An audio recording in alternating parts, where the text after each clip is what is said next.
Hi, I'm Steve. I'm one of Whale's technical support team. Today we're going to show you how to drain down your Whale Expanse Water Heater. So where is the Expanse Water Heater?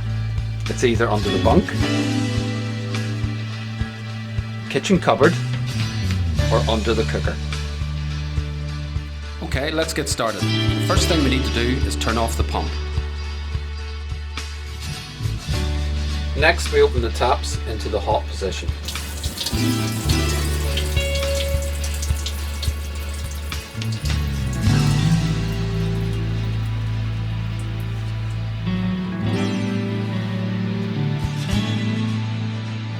Let's drain the water heater. Rotate the drain valve handle 90 degrees into the drain position.